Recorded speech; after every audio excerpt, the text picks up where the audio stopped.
punya omongan gini tanpa sengaja. Ya udah, kalau emang lu belum siap,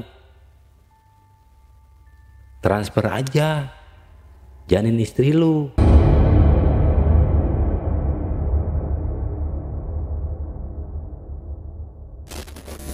Ini mah kita transfer ke orang yang butuh anak, cuman melalui gaib.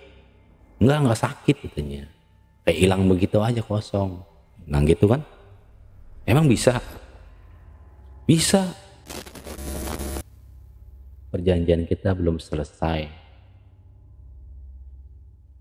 Kalau kamu akhiri ritual ini, satu di antara kalian harus mati.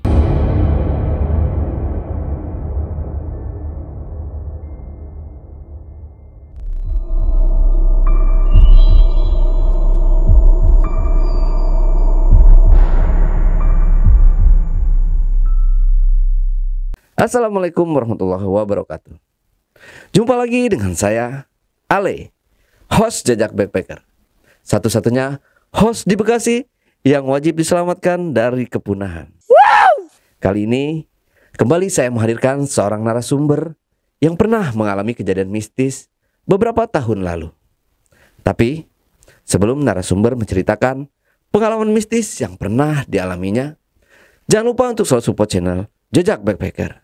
Subscribe, like, komen, dan share sebanyak-banyaknya video-video YouTube Jejak Backpacker. Dan terima kasih buat subscriber, follower, dan penonton semua dimanapun berada yang sudah subscribe channel YouTube Jejak Backpacker. Saya doakan semoga teman-teman semua diberikan kesehatan dan rezeki yang melimpah. Sebelum narasumber menceritakan pengalaman mistis yang pernah dialaminya, kok gitu lagi ya? Assalamualaikum Bang Akbar. Sorry nih Bang, tadi agak ini sedikit ya, jadi agak ngaret dikit nih kita jadwal podcastnya. Ya, makasih Bang Akbar sudah hadir, sudah datang di studio Jejak Backpacker. Inilah keadaan kita Bang, masih belum bagus banget. Ya, Bang Akbar, oke. Langsung aja mungkin Bang. Kali ini Bang Akbar akan menceritakan pengalaman mistisnya. Ini kayaknya baru pertama kali nih di channel YouTube Jejak Backpacker cerita horor seperti ini gitu. Saya juga sampai kaget tadi. Oke Bang, biar penonton penasaran nih ya, kasih tahu dulu aja kisi-kisinya Bang. Seperti apa sih Bang? Awalnya sih istri saya itu mau saya ajak buat transfer bayi ke orang yang butuh bayi, yang berapa tahun nikah tapi belum punya anak. Nah pada saat itu kan kebetulan juga saya itu keadaan lagi drop, jadi takut saya nggak bisa biaya.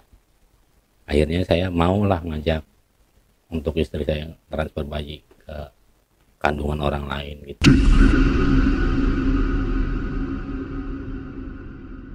Oke, dikip dulu ceritanya Bang. Nanti lanjut lagi setelah ini Bang ya. Siap. Tapi sebelum Bang Akbar menceritakan pengalaman mistisnya lebih lanjut lagi, saksikan setelah OMG yang satu ini.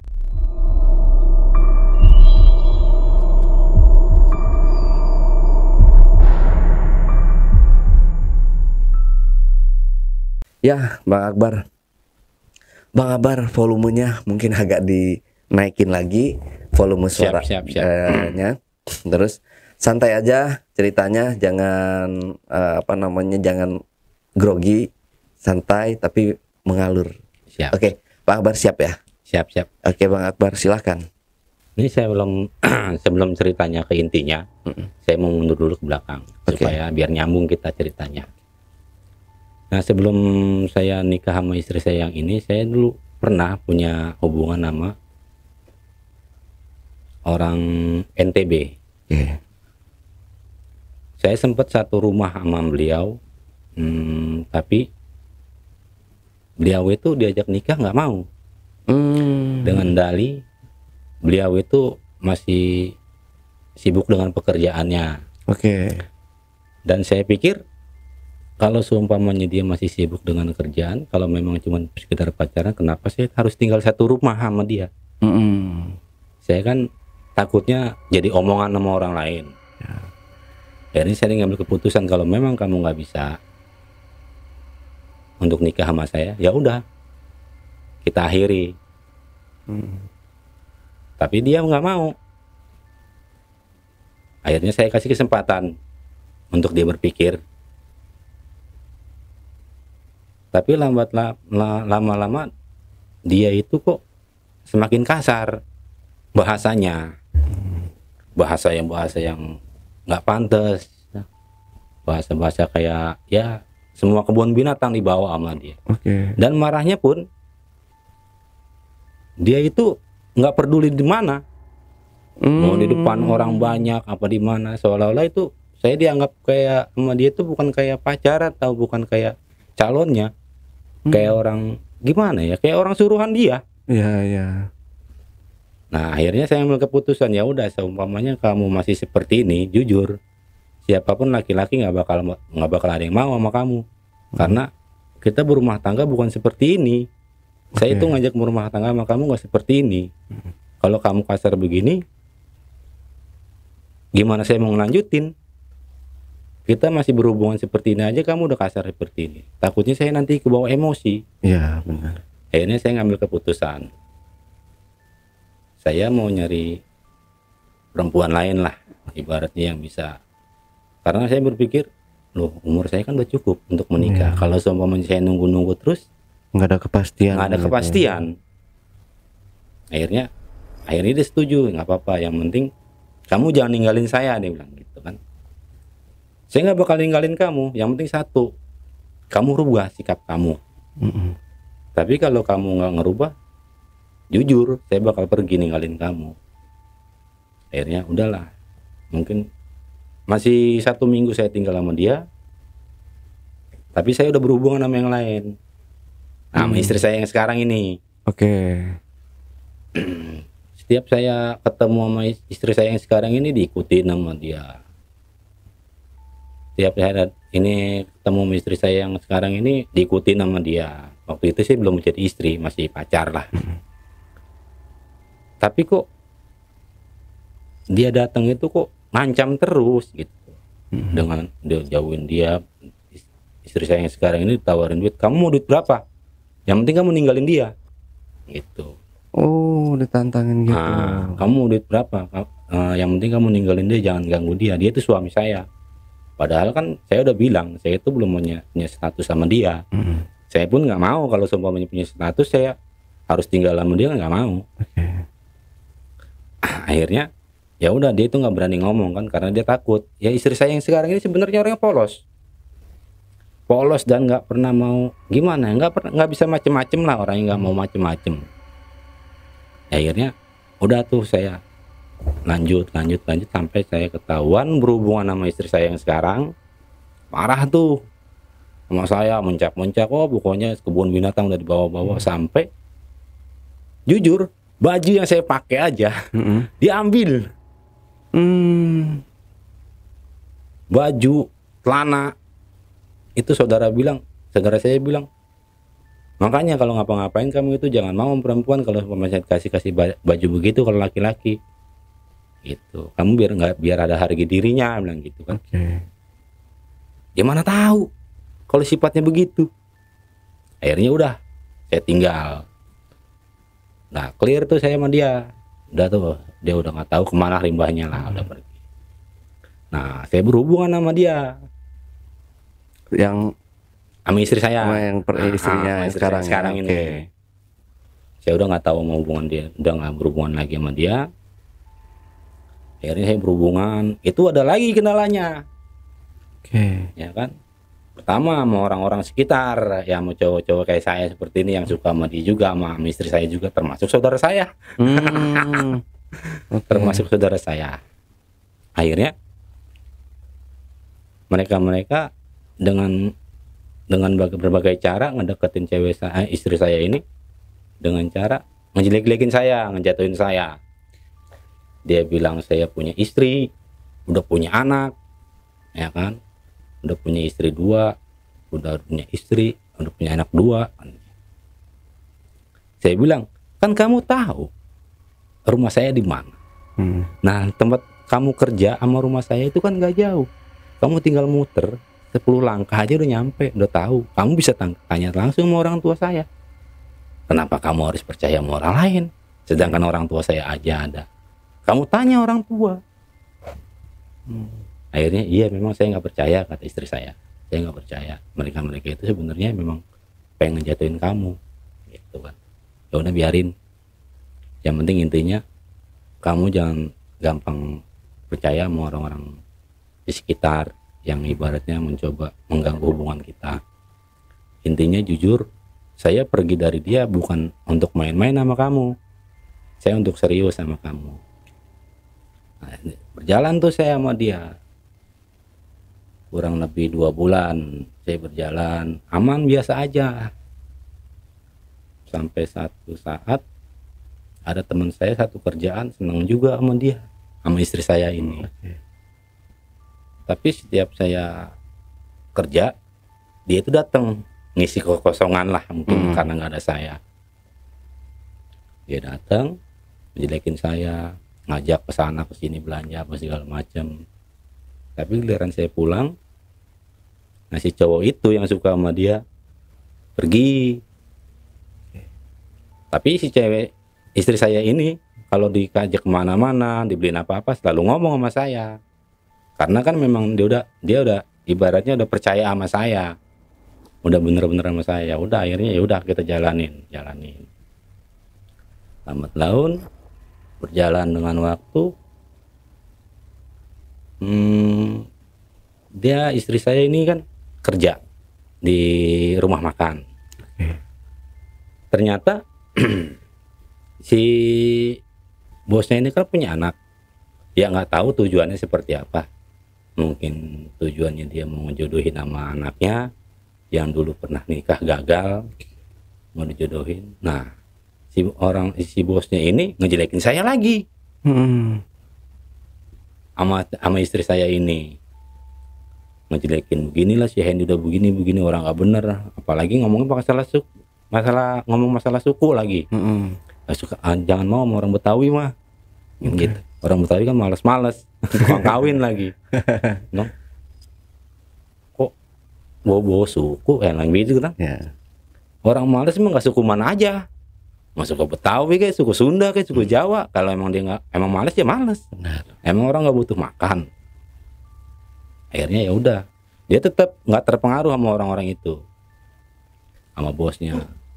Nah si bosnya juga nggak pernah, ibaratnya dia kalau di depan saya nggak berani ngelarang karena dia takut. Tapi kalau di belakang saya, kalau saya nggak ada ngejelekin saya. Ya berjalan tuh. Nah saya kan berpikir memang karena mau serius sama dia, sama istri saya ini. Nah saya setiap punya duit saya kumpulin tuh. Nabung. Ya kan? Nabung. Saya kumpulin. Nah ngumpulinnya bukan nama saya sendiri, sama bosnya sendiri, sama bosnya istri saya.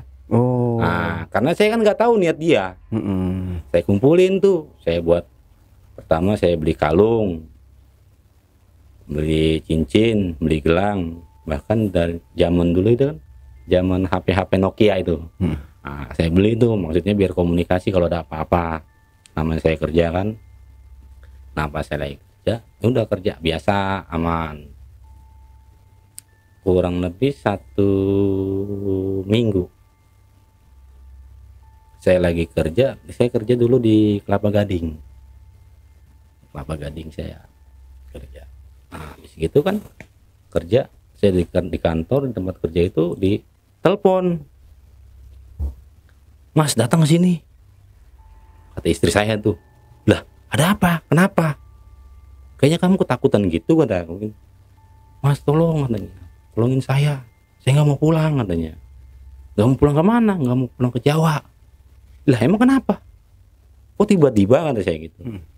"Ya nenek datang, aku mau dibawa pulang, mau dijemput paksa," katanya. "Aku mau dinikahin, dijodohin," gitu. Loh kok gitu sih?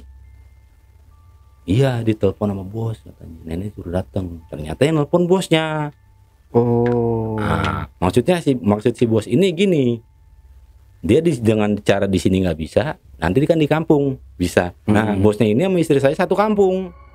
Ya, ya. Satu kampung. Jadi supaya nanti biar ngobrolnya, ibaratnya neneknya biar ngobrol sama bosnya di sana gitu. Tapi ngejodohinnya sebenarnya bukan sama anaknya bosnya, bukan. Kalau seumpamanya kita nyebut ini nggak masalah ya, Apa ya? macam kayak anak lurah gitu. Oh, nggak apa-apa. Nah, dia ngomong katanya istri saya ini udah dijodohin sama anaknya lurah. Akhirnya bilang, loh, kok bisa begitu? Emang kamu suka? Nggak mau saya, katanya. Kata istri saya kan gitu. Saya nggak mau karena kan dia udah punya istri, gitu. Udah punya istri, terus saya juga tahu kelakuannya seperti apa. Kelakuannya kasar begini-begini, kan suka main perempuan, tahu gimana. Saya nggak tahu lah yang begitu. Akhirnya terus saya bilang, terus gimana? Ya saya nggak bisa apa-apa. Kalau Mas nggak datang saya bingung, katanya. Saya nggak mau dijodohin. Kalau Mas nggak mau sama saya tetap kabur, kan. Saya bingung kan. Kabur kemana?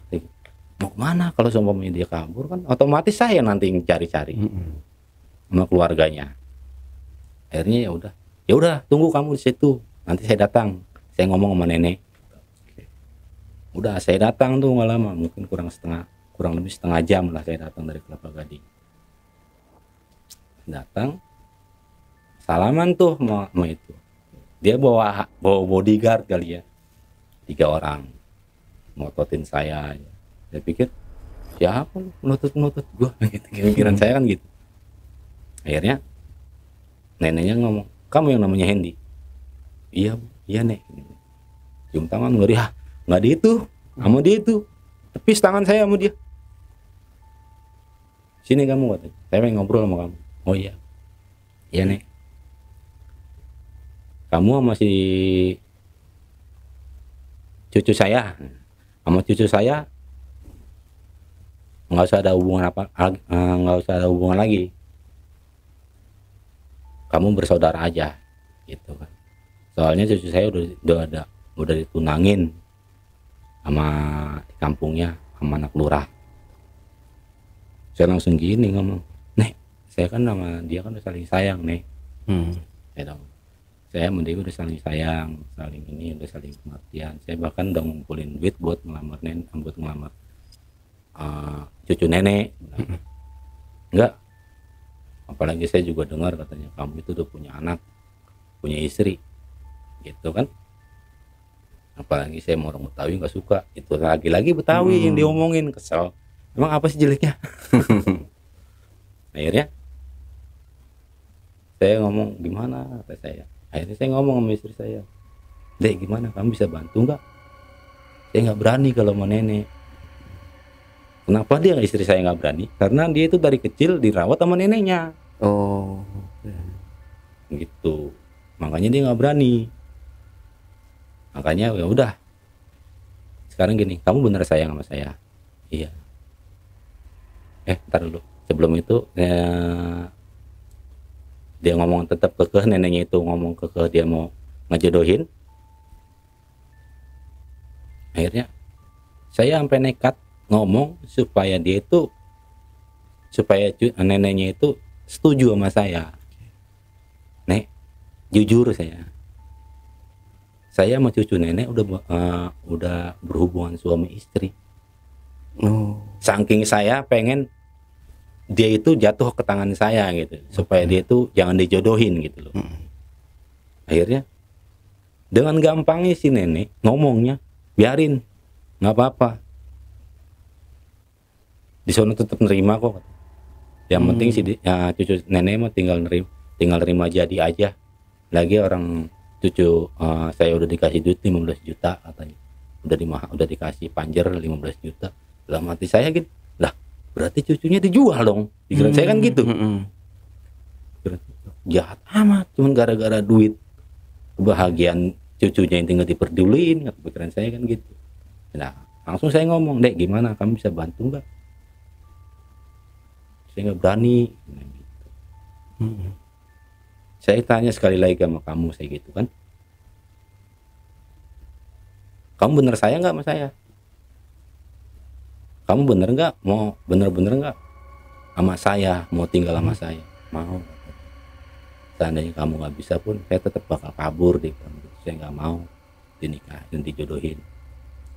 Pikiran saya, daripada nanti kalau umpamanya dia kabur, kan saya yang jadi tanggung jawab. Ya. Karena kan tuh keluarganya udah tahu siapa saya ini ibaratnya pacarnya kan. Ya udah, akhirnya udah sekarang gini, kamu gak usah pusing. Kamu ke warung pura-pura beli apa gitu. Akhirnya dia, ya udah katanya. Akhirnya dia ke warung. Nah, sebelum dia ke warung saya pergi pakai motor. Pas dia lagi ke warung, saya di tengah jalan saya ambil dia, saya bawa kabur. Saya bawa kabur kan. Saya bawa kabur ke tempat saya, ke teman saya. Saya titip ke teman saya karena kan saya punya teman di itu yang ya lumayan akrab lah ibaratnya, lumayan saya percaya, orang yang saya percaya. Akhirnya udah saya titipin ke teman saya balik lagi kerja tuh. Balik lagi kerja. Sorenya saya datang lagi ke nenek itu. Saya balik lagi ke nenek itu kan. Saya balik lagi ke nenek. Nah, si nenek itu marah-marah sama saya. Manain cucu gua, pulangin gitu ya. Lu kalau mau pulangin gua laporin polisi lu ya. Cucu gua lu bawa kabur katanya. Dalam hati saya, nenek kata siapa saya bawa kabur?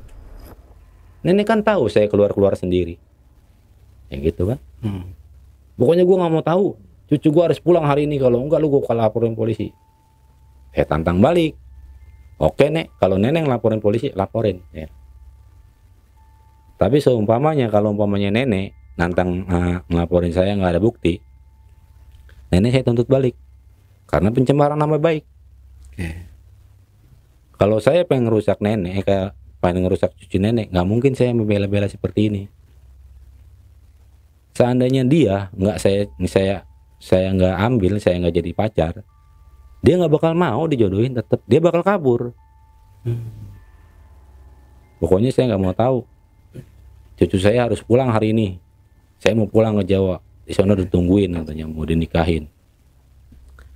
Nggak lama kemudian, kan rumah makan itu nggak jauh dari rumah saya. Mungkin terlalu keras atau gimana, ada keramaian keributan begitu. Nggak lama kemudian orang tua saya datang sama saya. Datang ngomong, ya marah lah masih si bosnya istri saya yang punya rumah makan ini. Apa dia, lu ngapain sih ikut urusan orang? Emang lu pernah diganggu di sini? Emang siapa yang dirugiin? Emang lu dirugiin, kata mama gitu. Orang mau niat baik lu halang-halangin. Begitu. Lu di sini numpang.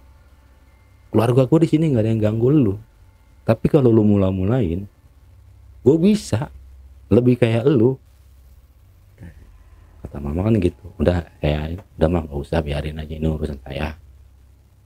Ini bakal aman kok, gak apa-apa. Akhirnya, pokoknya saya nggak mau tahu. Saya nitip anak saya. Pokoknya udah sekarang gini. Akhirnya dia kan nyerah kan ya sama saya. Ya udah, saya mau pulang. Pokoknya si Dewi jagain yang bener. Pokoknya saya nggak mau cucu saya sampai kenapa-napa. Nah, siap nek, nanti saya cari. Saya tetap pura-pura dia nggak sama saya gitu. Akhirnya pulang. Nggak lama kemudian orang tuanya nelpon. Tetap keke dia, orang tuanya juga nelpon saya tuh, kamu yang namanya Hendy ya gini. Iya bu, saya bilang kan gitu. Iya bu. Terus tolong dong pulangin anak saya. Loh bu, anak ibu gak sama saya. Justru saya juga lagi nyari. Saya udah kemana-mana. Saya juga bahkan udah nanya sama bos anaknya ibu. Sampai Keramat Jati saya nyari. Saya pura-pura seperti itu kan. Karena intinya saya mau nyelamatin si cucu ini supaya gak pulang.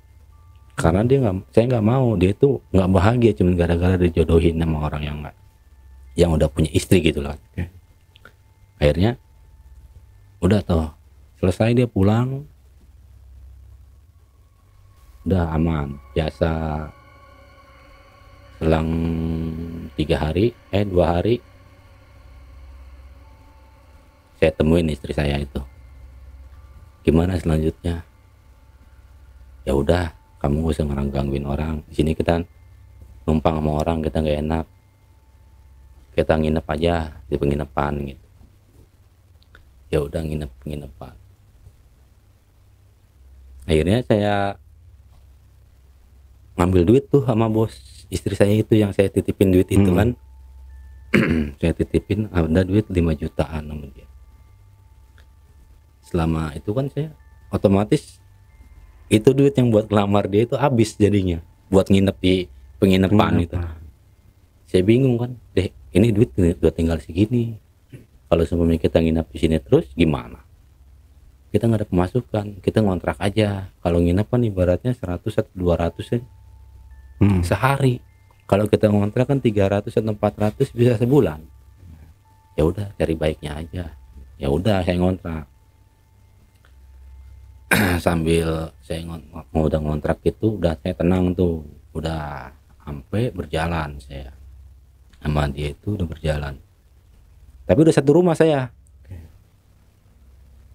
Akhirnya gini, gimana mas, saya ini statusnya sekarang gini aja deh, kan dengan cara baik-baik nenek kamu nggak nerima saya, mungkin dengan seperti ini ya maaf, bukan saya lancang atau gimana ya, mungkin dengan keadaan kamu nanti setelah kita udah suami istri, mungkin nenek kamu akan nerima saya. Ya mungkin jalan satu-satunya seperti ini. Memang ini salah, saya bilang begitu. Memang ini salah, tapi kalau saya ngebiarin kamu nggak bahagia. Kalau saya ninggalin kamu pergi dari tempat, dari orang tua kamu, dari nenek kamu, saya yang dicari, nggak mungkin orang lain. Karena kan orang-orang tua kamu kan taunya sama saya. Ya udah, berjalan tuh kurang lebih hampir 8 bulan. Berjalan 8 bulan sampai ke temu titik kehamilan istri gitu, tanpa status tuh. Oh, berarti enggak nikah siri? Enggak, saya nggak berpikir sampai ke situnya. Karena yang pikir udahlah, yang penting memang dari awal kita udah salah langkahnya. Tapi ya udahlah, yang penting nanti kalau umpamanya kita udah ini, nanti juga kita nikah juga, pikiran kita gitu. Berarti ini mohon maaf, kumpul kebo lah gitu. Iya ya, karena memang salah satunya seperti itu. Mau gimana lagi kita. Ya saya juga tahu, sadar sebenarnya yang begitu kan nggak baik. Akhirnya ya udah, habis begitu jalan tuh. Nggak lama kemudian kehidupan saya, kerja saya itu semakin lama kok kayak gimana ya, awalnya ibaratnya bisa gali lubang tutup lubang, kok sekarang kok ngegali terus, kata saya. Duh gimana, kata saya, nggak ada pemasukan.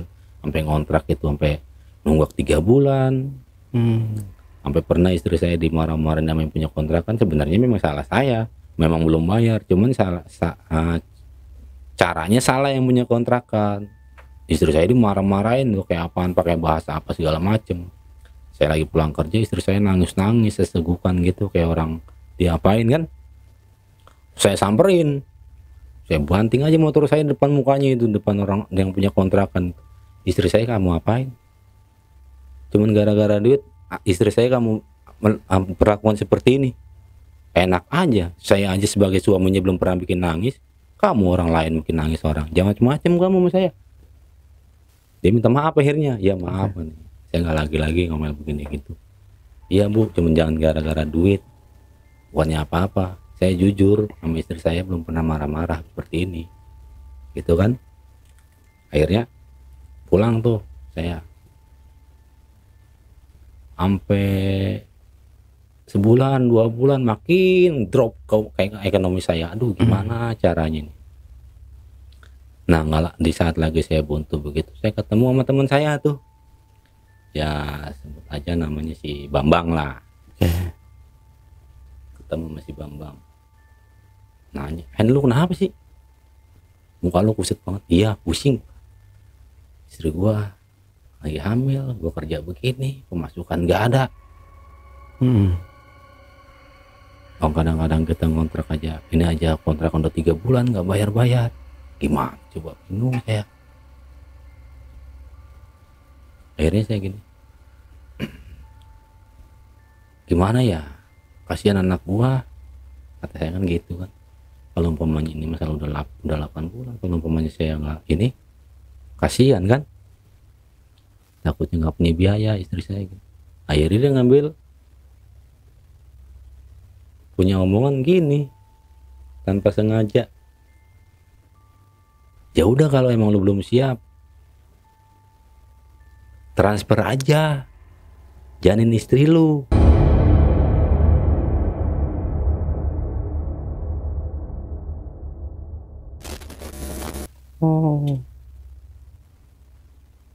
Maksudnya saya bilang gitu kan, transfer gimana, kan kaget. Iya, gue kan punya temen, dia itu udah hampir 11 tahun nikah, belum punya anak. Gue juga punya kenalan juga orang pinter yang bisa transfer janin, gitu kan.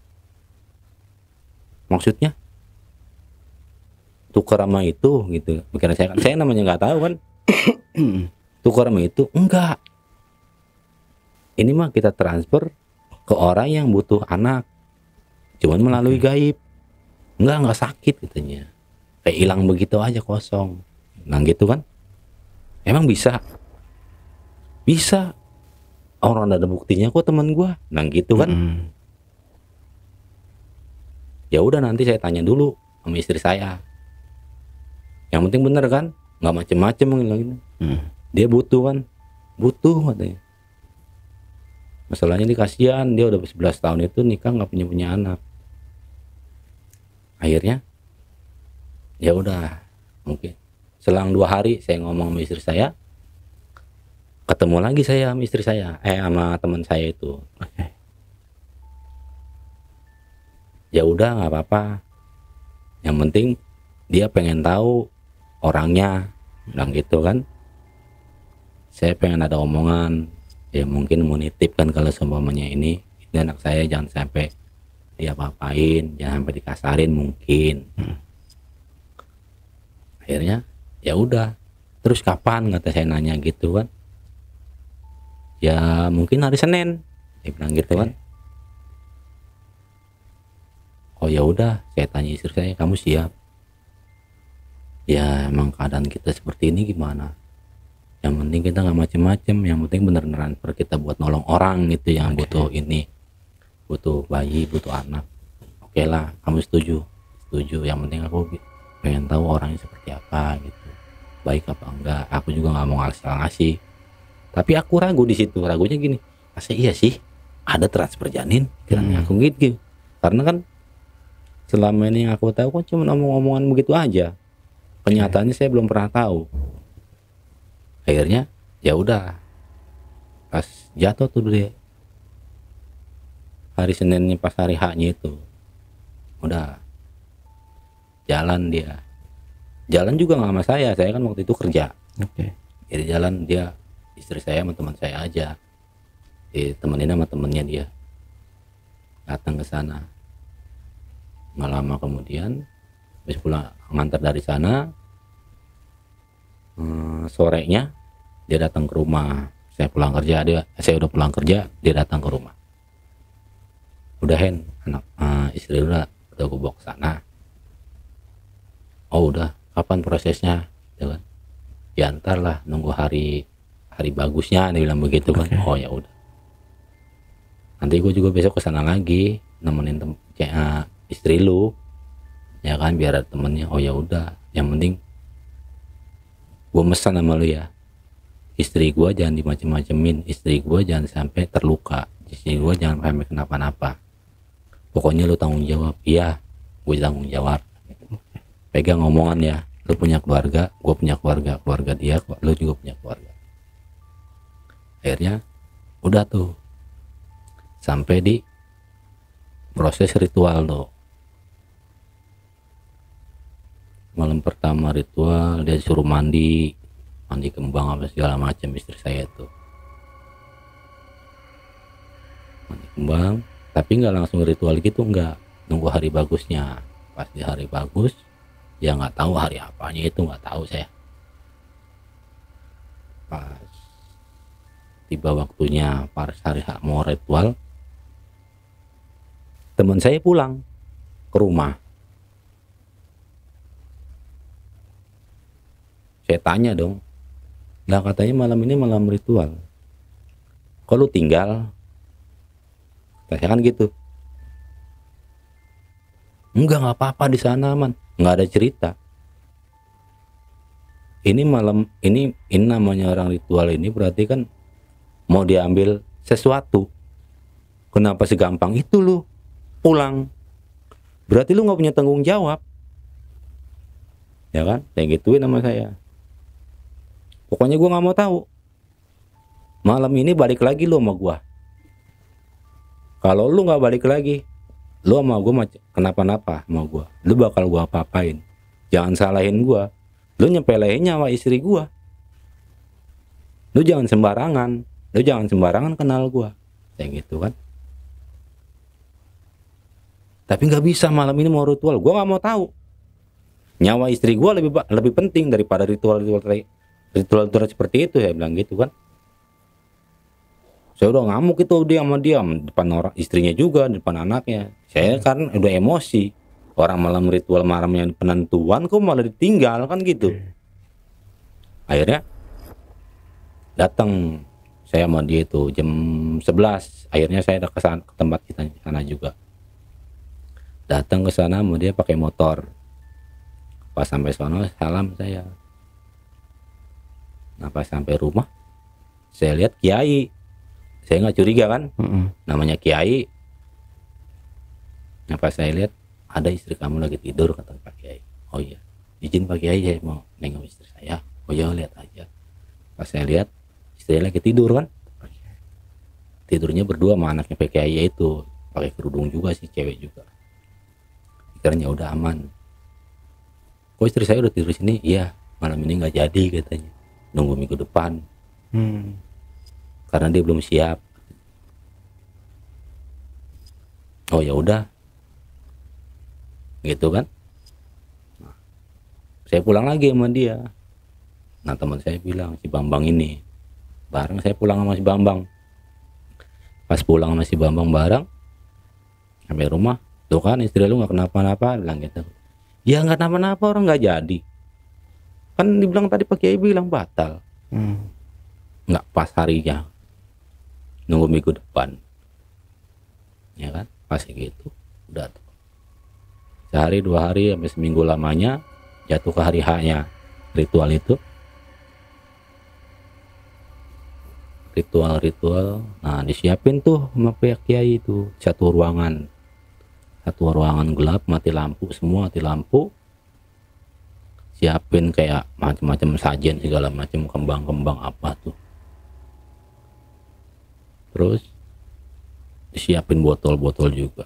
Kalau seumpamanya ini botol 1, botol 2, botol 3.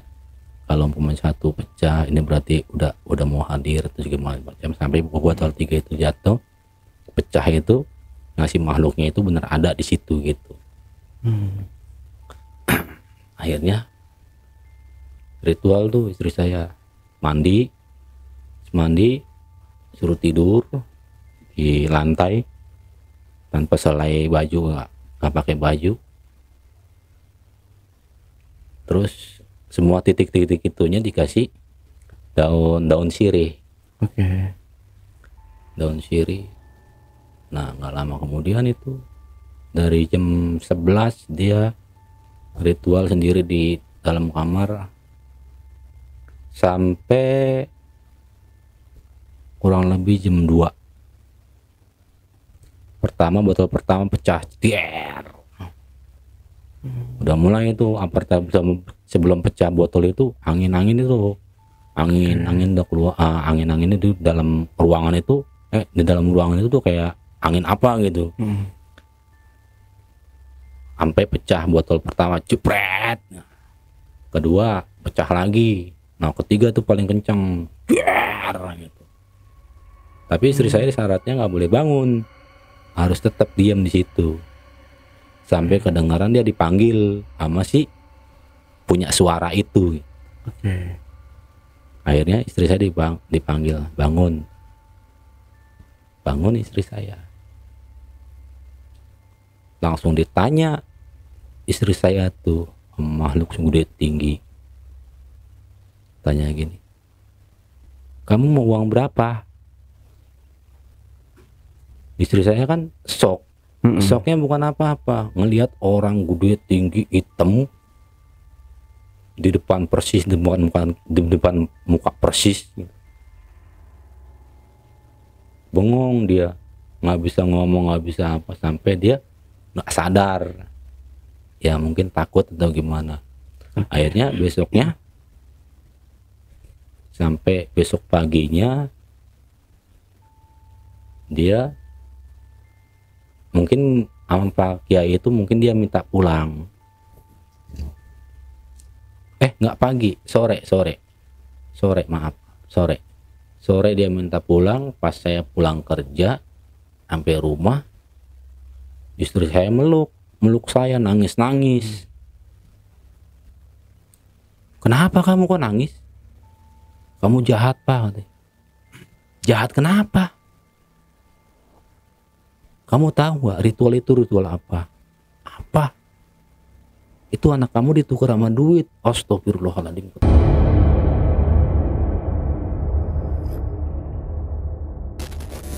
Jadi anak kamu itu bukan transfer janin. Jadi anak kamu itu kasarnya dijadiin tumbal. Oh ya. Cuman karena duit. Langsung saya ngamuk tuh sama teman saya. Saya cari teman saya. Saya cari ke rumahnya di mana-mana. Saya nggak ketemu. Dia tahu kan. Saya cari nggak ketemu tuh dia. Dalam hati, sialan anak saya mau jadiin tumbal beginian. Kurang ajar Bang. Pokoknya awas kalau ketemu sama saya. Saya udah ngancam begitu. Sakit hati saya. Karena kan perjanjian awalnya dia mau transfer ke orang yang butuh anak. Bukannya buat numbalin bukan numbalin bayi kan gitu. Akhirnya ya udah, nanti saya ngomong, ya udah kamu diem aja, nggak apa-apa, yang penting anak kita aman, yang penting kamu belum apa-apa, nggak kenapa-napa kan. Enggak, ya udah, ya pokoknya saya udah ngeliat dia udah pucat. Jadi mungkin ya itulah dia efek dari ritual seperti itu. Jadi mukanya ketahuan, jadi udah mulai layu gitu. Jadi kayak ada efeknya gitu. Saya lihat mukanya layu kayak orang sakit. Saya pikirin capean atau gimana, ya udah kamu istirahat tidur. Nah, mulai dari pulang dari sana, itulah mulai dia itu kerasukan. Mulai nggak kenal saya. Oh, jadi banyak linglung gitu. Kayak orang linglung gitu, nggak kenal saya. Kamu siapa? Tapi di hari tertentu. Ibaratnya dari kalau siang biasa, pagi sampai siang itu biasa. Kalau udah mau menjelang maghrib, nah sama kita nggak kenal. Saya mau pulang, gitu aja. Kamu siapa? Dek, anak kenapa kamu? Kamu siapa? Saya mau pulang, lapar. Iya, nanti kita makan, nanti kita beli makan. Saya mau pulang, kamu siapa? Saya mikir, waduh, jangan-jangan efek dari sana, pikiran saya gitu kan. Saya mau makan, oh ya udah, nanti saya beli makan dulu ya. Saya beli makan saya. Waktu itu saya beli nasi goreng. Saya nggak makan ini. Kamu mau makan apa? Saya nggak makan nasi. Ini makan apaan? Lah, terus mau makan apa? Saya mau bunga. Hah? Oh. Bunga? Kamu ada aja, macem-macem aja kamu. Saya mau bunga melati gitu. Hah? Bingung saya. Bunga melati? Kamu sadar nggak, Dek? Saya mau pulang, saya mau makan. Gitu aja jawabannya. Yang diucapin seperti itu doang. Saya bingung kan, aduh gimana ini?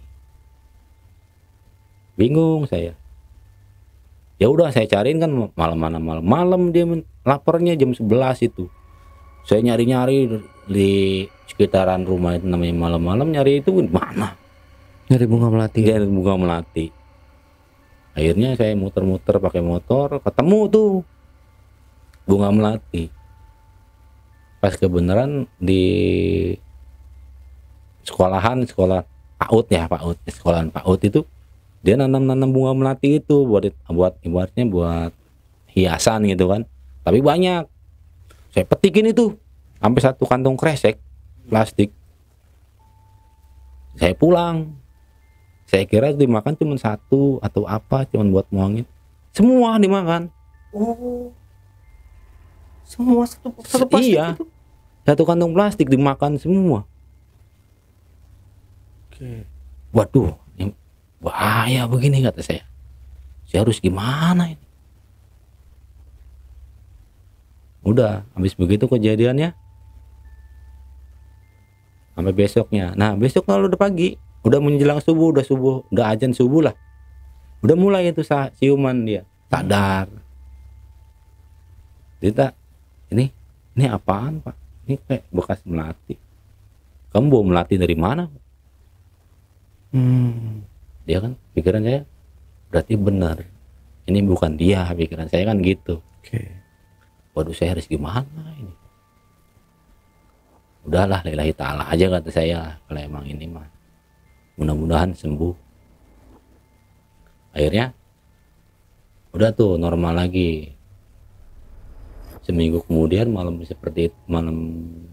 seminggu kemudian malam Jumat minta seperti itu lagi, melati lagi. Bingung saya, nyari melati di sana habis. Melati di sana kan udah dipetik, masa iya sih nunggu lagi? Tapi anehnya melati itu padahal kan saya udah ambilin, Ya. tapi kok numbuh terus.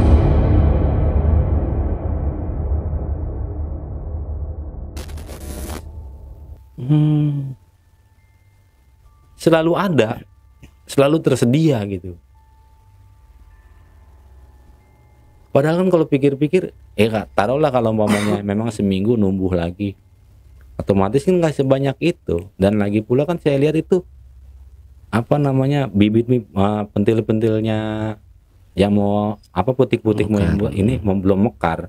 Mau mekar itu kan nggak banyak, ya kan.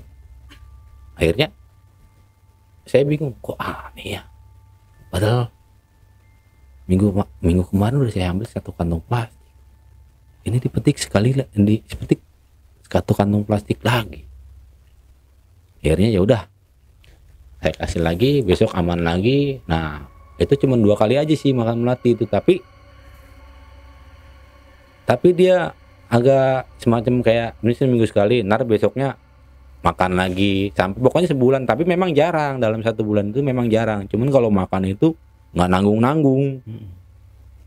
Ya udah kasih gitu, udah normal. Tapi tetap biasa kalau mamanya siang gitu, kadang-kadang suka ngelamun kayak pandangan kosong, tapi masih tetap dia. Sampai pada apa itu ya, sore menjelang maghrib istri saya ke warung.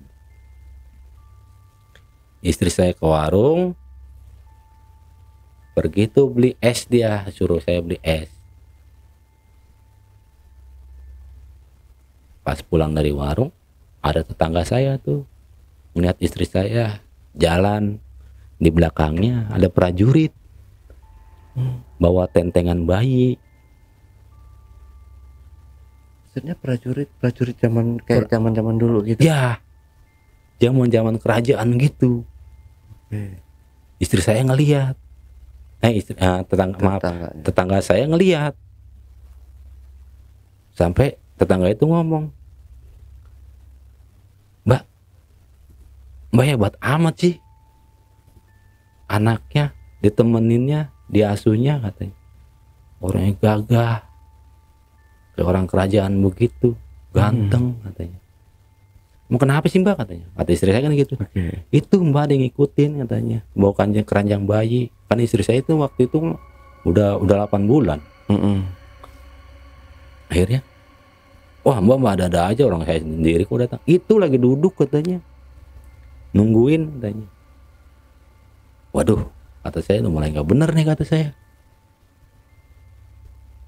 Nah udah malamnya diserang lagi. Nggak lama kemudian, kira-kira jam 11 itu, jam 11 malam. Nah tetangga saya lagi ngeliat. Jadi kan rumah saya, kontrakan saya itu kan saya paling ujung. Kontrakan saya paling ujung. Nah kalau seumpamanya udah di kontrakan saya paling ujung, kesana kan mentok udah tembok. Udah nggak bisa ada akses keluar. Jadi kalau mau keluar balik lagi. Nah tetangga saya ngelihat ada tukang jualan sate masuk ke depan, ke kontrakan saya, depan pintu persis, berdiri di situ. Hampir dia bilang, tapi nggak wajar. Dia bilang gitu, nggak wajar. Dia bilang itu tukang satenya bukan tukang sate kayak sate gupak gitu. Nah itu bukan yang dijual. Itu satenya sate burung gagak. Oh. Yang dilihat sama tetangga saya itu. Tapi tukang sate itu balik lagi mau balik lagi keluar. Tetangga saya itu nggak ngelihat. Padahal kan rumahnya dia, kontrakannya itu cuman ya 3x3 sama sebenarnya gedenya sih, apalagi pintu dibuka berarti kan kelihatan kalau umpamanya lewat di depan. Benar. Ini nggak kelihatan, perginya nggak kelihatan, bahkan dia nungguin. Kok tukang sate itu kok nggak keluar katanya. Cuman dia nggak langsung ngomong karena kan pintu saya diketutup. Dia nggak berani, namanya udah malam, nggak mau berani ganggu juga. Nggak selang berapa tukang sate itu pergi, angin itu kenceng. Anehnya itu cuman di rumah saya aja. Angin itu kencengnya sampai kaca jendela itu geter. Saya kok angin gede amat ke rumah saya, sampai geter gini ke kaca jendelanya. Pikir saya gitu kan. Habis nggak lama angin itu keluar, angin itu hilang. Nggak lama kemudian, nah ada bayangan itu gede. Jadi pintu selebar pintu itu, pintu kan lebar itu. Kalau seumpamanya itu di bawah kadang-kadang suka ada selah itu di bawah pintu itu. Lubang angin gitu. Nah pas kebenaran selah anginnya itu memang agak gede, jadi kelihatan kalau buat keluar itu kelihatan. Pas gitu di luar itu juga ada cahaya lampu yang bohlam-bohlam yang kuning itu tuh. Jadi kan kalau seumpamanya itu kayaknya jelas kelihatan ini banget. Pas nggak lama kemudian angin itu keluar, itu langsung tung ya di depan pintu saya.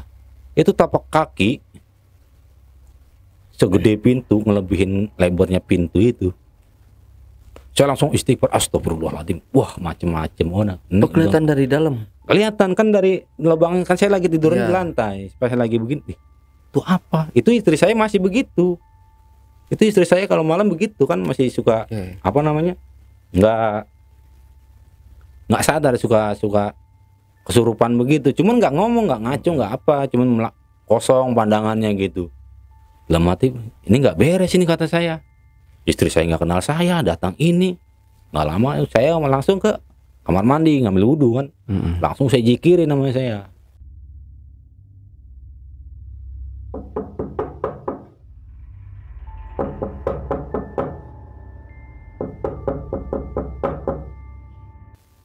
Jikir aja saya terus sampai subuh itu. Terus saya jikirin. Tapi itu tapak kakinya hilang-hilang, tapi nggak bersuara.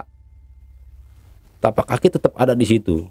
Cuman dua-dua. Jadi tapak kaki itu, jadi cuma tapak kaki itu, ini kan tapak kaki nih, ini kan pintu nih. Ini tapak kaki udah ngalangin begini. Jadi kayak saya nggak ngeliat itu 2 apa 1, tapi kayaknya 1. Itu selebar itu kata saya.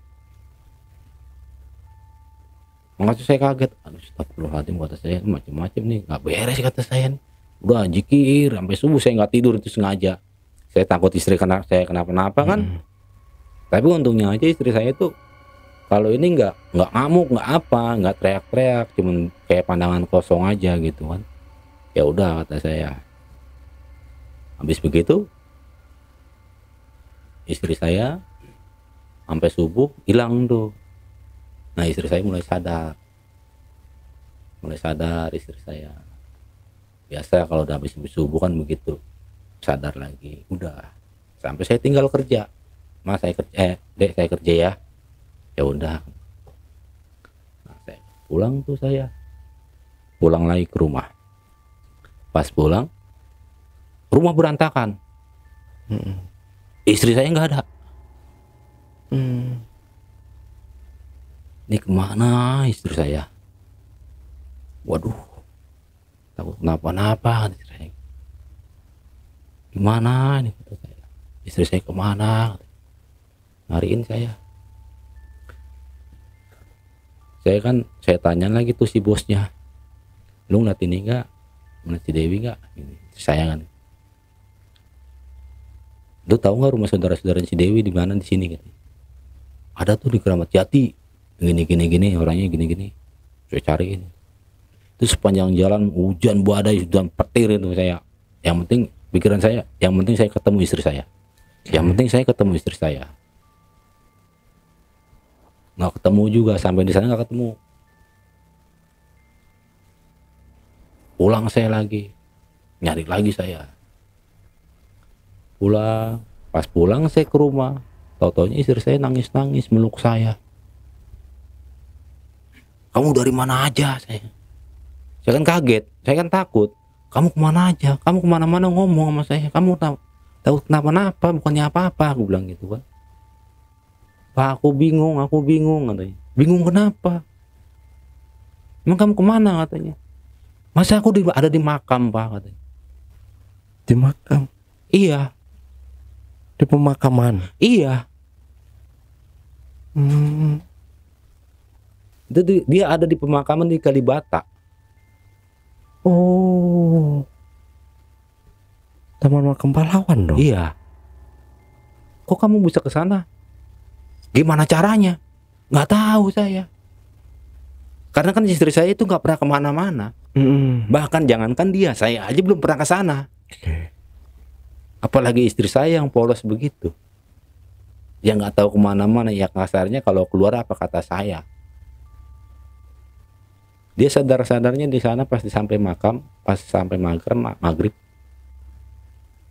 Disadarin tuh, ditepuk bahunya sama Ustadz di sana. Tepuk, adek mau kemana? Langsung kaget dia, langsung nanya balik sama Pak Ustadz, Pak saya di mana? Lah, kok adek malah nanya saya katanya? Adek yang mau dari mana? Mau kemana katanya? Aku dari Jakarta Pak, aku dari Priuk. Lah, kamu sampai sini naik apa? Saya nggak tahu Pak. Tapi Ustadz itu tahu. Istri saya itu kenapa-napa tahu. Akhirnya dipanggil, udah kamu pulang ke rumah, katanya, ke rumah bapak dulu katanya. Udah mandi dulu. Mandi, disalin. Ustadz itu juga ngomong gini, kamu punya salah apa? Nggak tahu Pak saya. Cuma istri saya nggak mau cerita. Sampai dia diantar pulang. Nah itulah diantar pulang sama Ustadz itu. Cuman diantar pulangnya nggak sampai ke rumah, nggak. Cuma sampai di jalan. Ya saya sih ngucapin makasih Pak Ustadz itulah. Ya karena tanpa dia mungkin istri saya nggak tahu pulang. Ya, karena memang istri saya nggak tahu. Di makam sana nggak tahu. Saya sendiri belum pernah ke sana. Sampai pulang itu nggak berhenti sampai di situ. Nggak berhenti sampai di situ. Istri saya malamnya pas dia tidur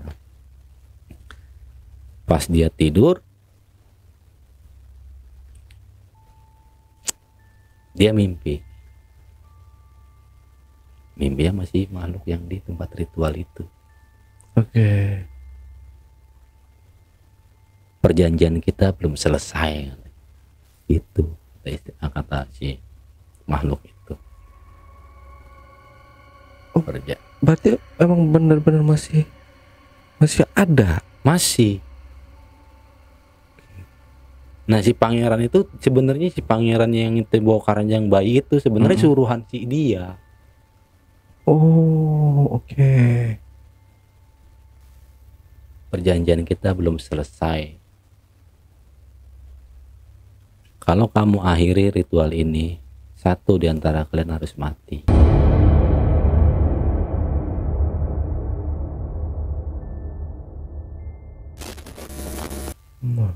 Entah itu kamu, entah itu anak kamu. Oke, terus? Pas anak saya mau diambil, pas ritual pas malam itunya mau diambil, anak saya yang dalam perutnya itu pas mau diambil itu teriak,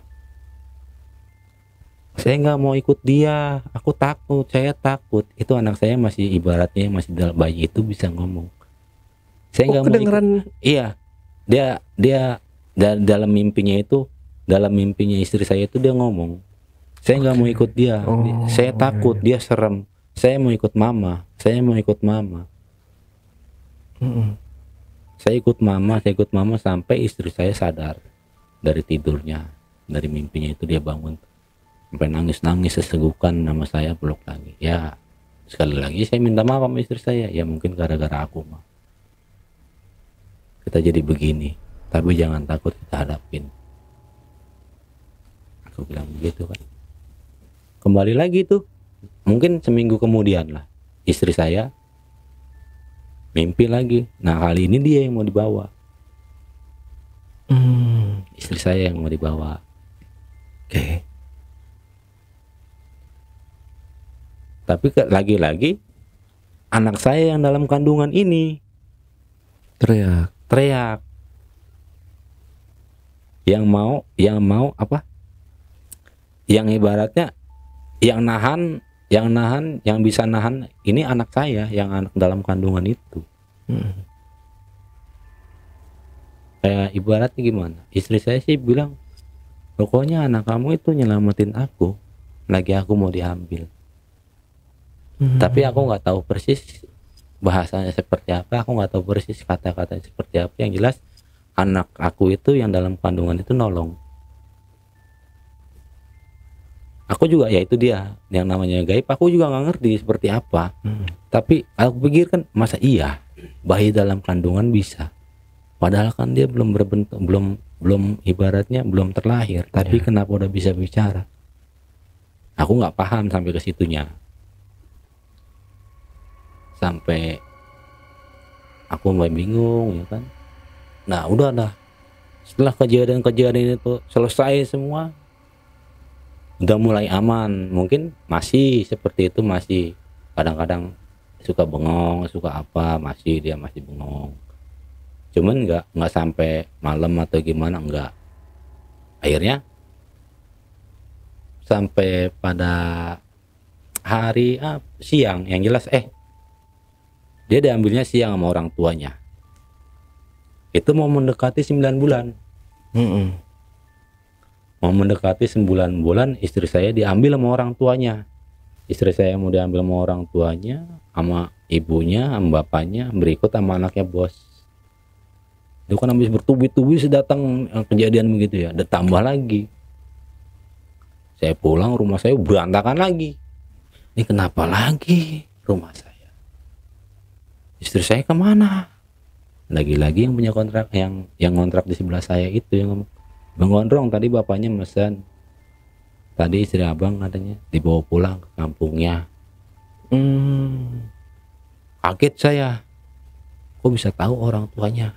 Dari siapa yang ngasih tahu? Kan selama ini nggak ada yang tahu. Selama ini nggak ada yang tahu. Selama 9 bulan itu, selama hampir 9 bulan di sama saya itu nggak ada yang tahu dia ngontrak. Saya ngontrak di mana? Usut punya usut. Ternyata saudara saya sendiri yang ngasih tahu. Tapi saudara saya itu nggak ada maksud untuk ngejelekin saya atau gimana, enggak. Cuman karena dia menanyanya kan pengen tahu, ini orang tuanya pengen ngeliat gitu loh, pengen lihat anaknya.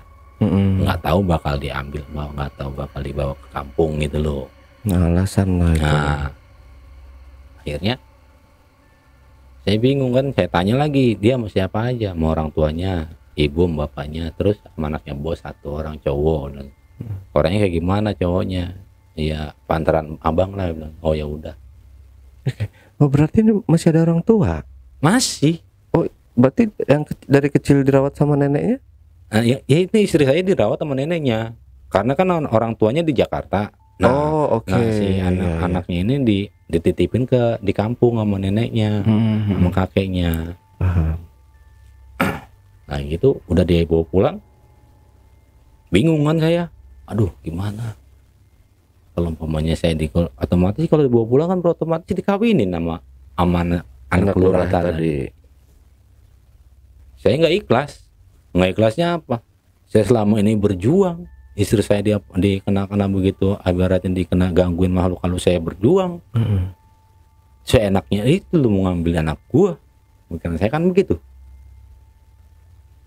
Akhirnya saya datang ke anaknya bos saya, anaknya bos istri saya itu, langsung ngamuk saya, nggak pakai bahasa lembut lagi, saya langsung hantam, saya pukul, saya langsung sampai ngomong, urusan lu apa? Kenapa ganggu urusan?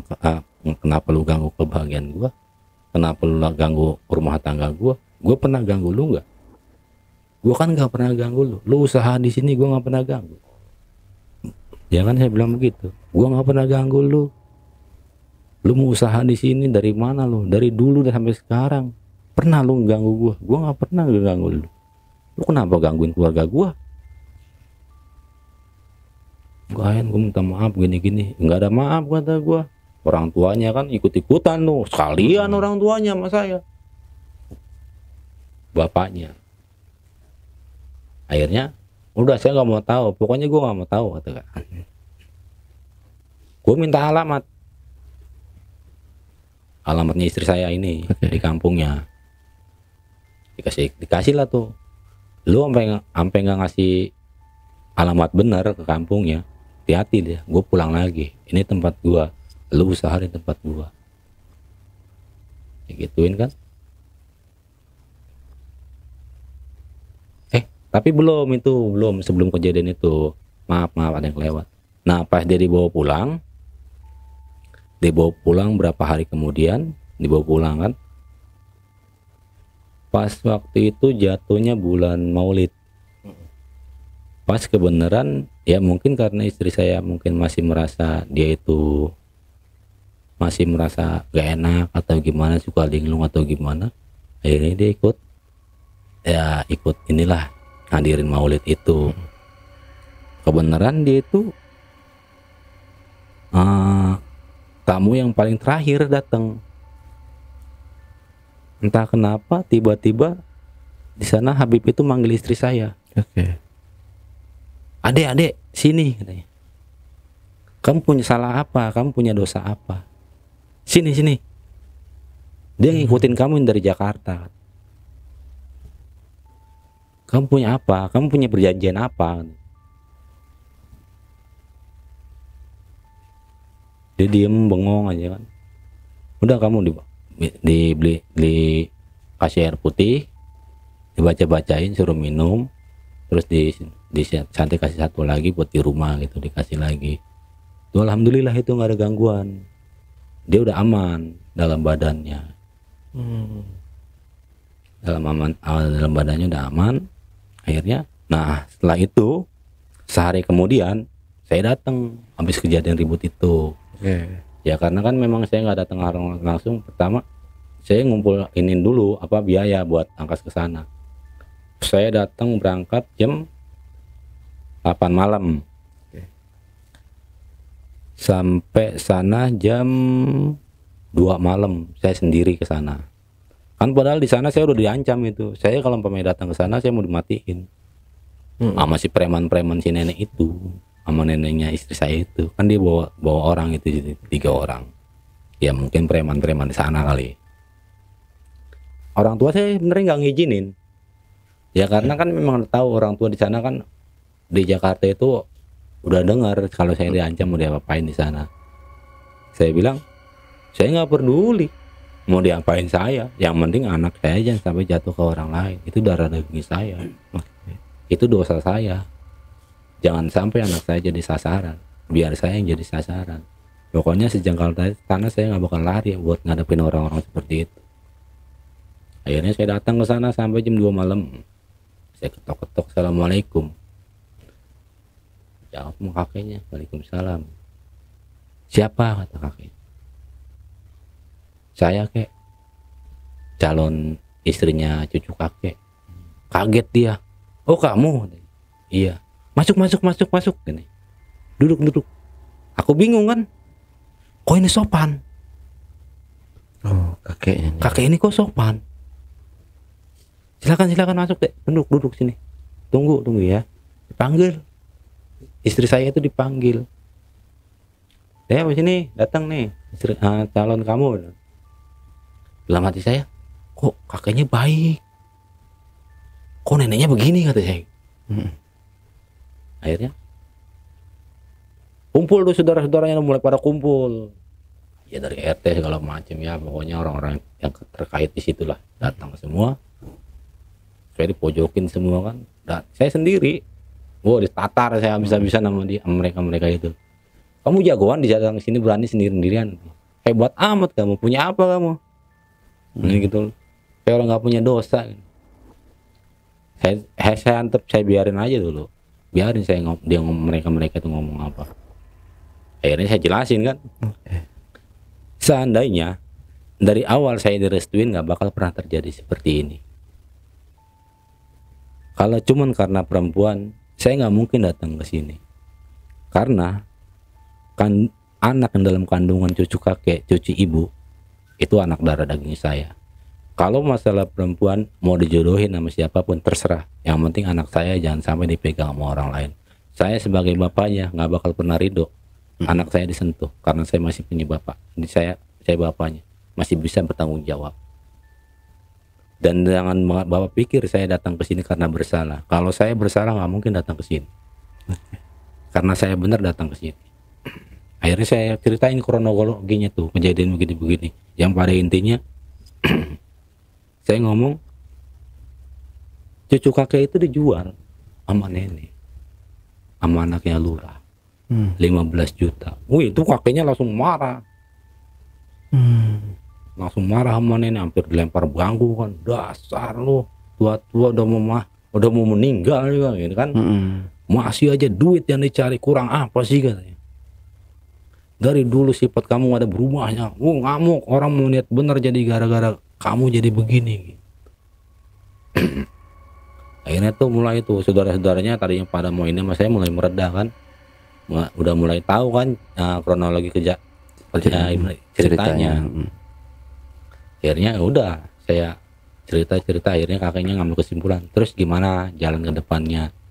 Jujur kalau saya sih bakal tetap nikahin, tapi untuk sementara jujur karena duit yang kemarin saya modal buat nikah udah habis. Jangankan sekarang buat modal nikah, saya kontrakan aja sekarang udah nunggak.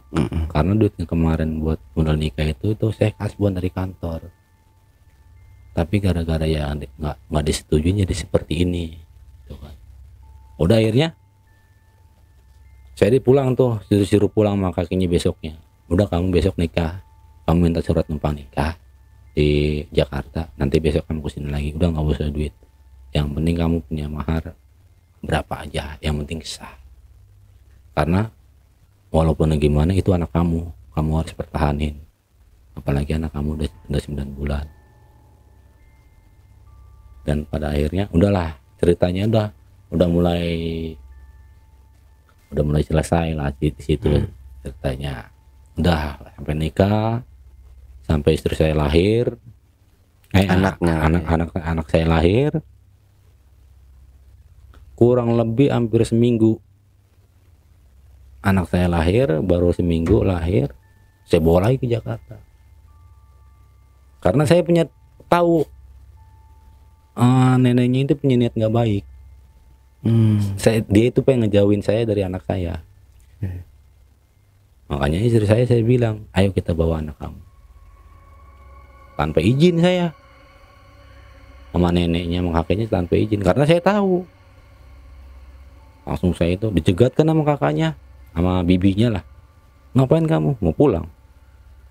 Pulangin nanti dulu lah, izin sama nenek. Lah ngapain izin sama nenek? Ngapain izin sama kakek, anak-anak saya? Ayo, tetap dicegat sama dia. Akhirnya ada saudaranya tuh yang ngalangin, biarin aja orang dibawa pulang sama bapaknya, orang dibawa pulang sama mamanya, kenapa lu sibuk? Kata si saudaranya itu ya mendukung saya sih. Akhirnya sampai tuh saya pulang pakai motor, itu anak baru seminggu saya bawa pakai motor doang. Sepanjang jalan sih dimaki-maki orang, dasar orang tua bloon, bodoh, ada gini-gini anak gitu kan. Tapi kan saya juga punya feeling, paling juga setengah jam paling lama saya istirahat, jalan sebentar saya liatin, jangan tekap, terus saya lihat lagi, diperhatiin ada napas apa enggak, takutnya ini kan, takut kedinginan atau namanya anak baru lahir. Oh, ini abang bawanya sendiri? Hah? Sama istri apa sendiri? Bawa sama istri. Oh, okay. sama istri kan saya bawa juga. Akhirnya sampai rumah, sampai Jakarta, kontrak tuh saya. Itu enggak datang lagi kejadian lagi tuh. Datang lagi kejadian. Tapi itu mungkin ini yang terakhir kali ya kejadiannya, mudah-mudahan itu yang terakhir. Pas nggak lama kemudian saya pindah kontrak. Tiba-tiba rumah kontrakan saya itu plafon, dibilang lapuk enggak, kota plafon, tiba-tiba plafon itu ambruk sendiri, buak, ngenain anak saya. Waduh, saya kan takutnya kan dulu kan perjanjiannya begitu. Oke. Ada perjanjian antara lu satu yang mati, antara lu sama anak lu, kan gitu.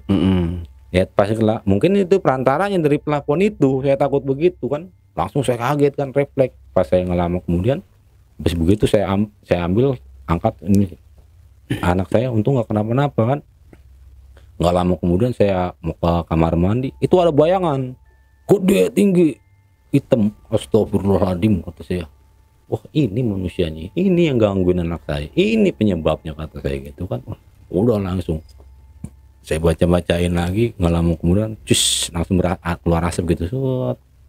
Duh, kata saya, kok saya aneh-aneh aja, sampai kapan saya begini, kata saya.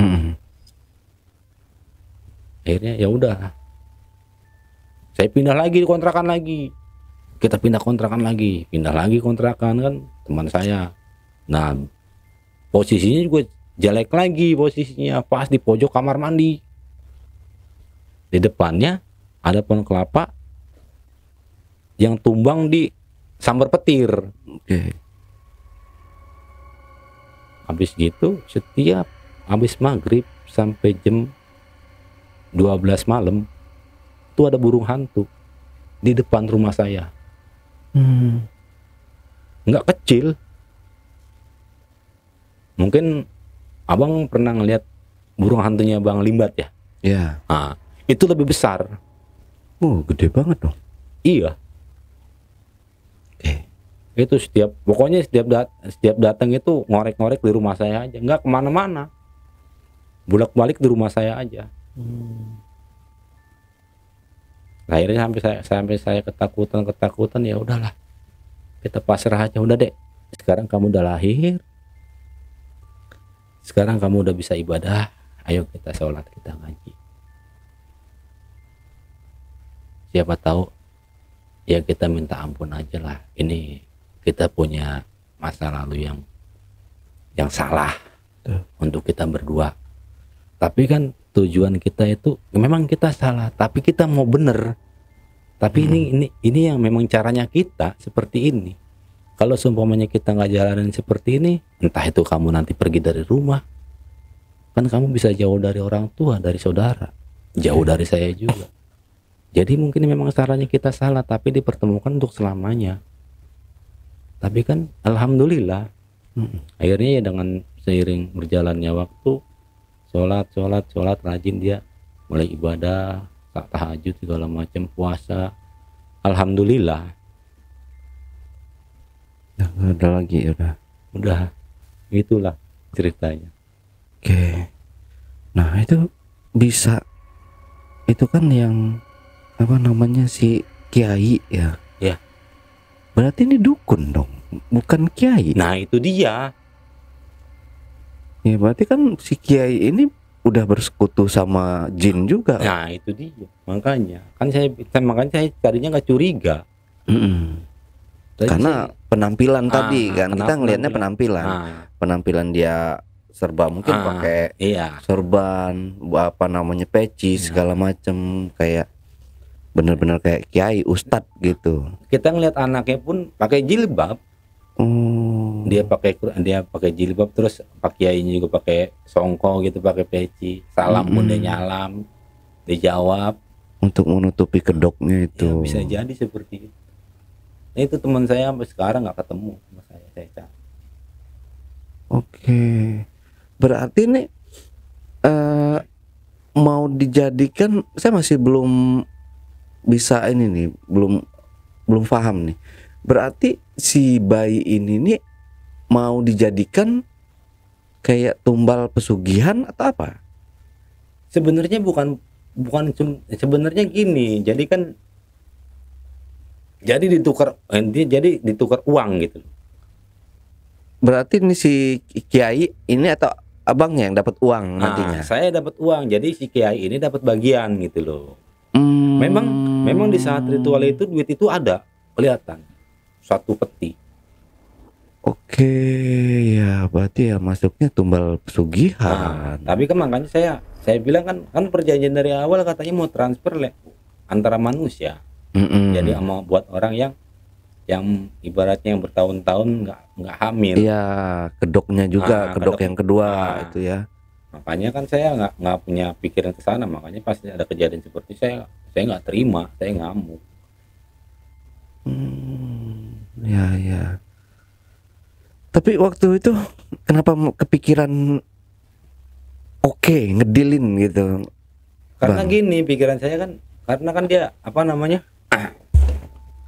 Dia ngomongnya karena kita kan ibaratnya gini. Jadi dia transfer bayi ke istri orang ini, ya ibaratnya ke orang lain. Tapi kita tetap menganggap dia sebagai anak dan kita tetap bisa bertemu gitu loh.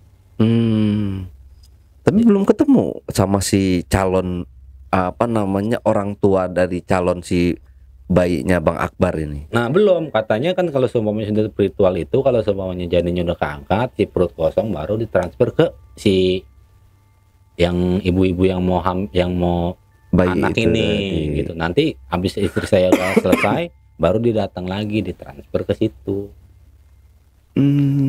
Ya. Nah, lanjut lagi yang tiba-tiba setelah kejadian apa namanya ritual itu tadi kan si istrinya setiap menjelang maghrib tuh linglung lah, apa segala macam, kayak berhubungan dengan hal-hal yang di luar nalar lah kayak gitu ya. Kita nggak bisa ini kok keanehan gitu terjadi terus menerus sama istrinya Bang Akbar ini. Nah, tiba-tiba dia hilang, ada di makam Kalibata. Nah itu di dalamnya atau di luar? Itu udah di lingkungan ini makam. Dia udah di dalam makam, lingkungan makam.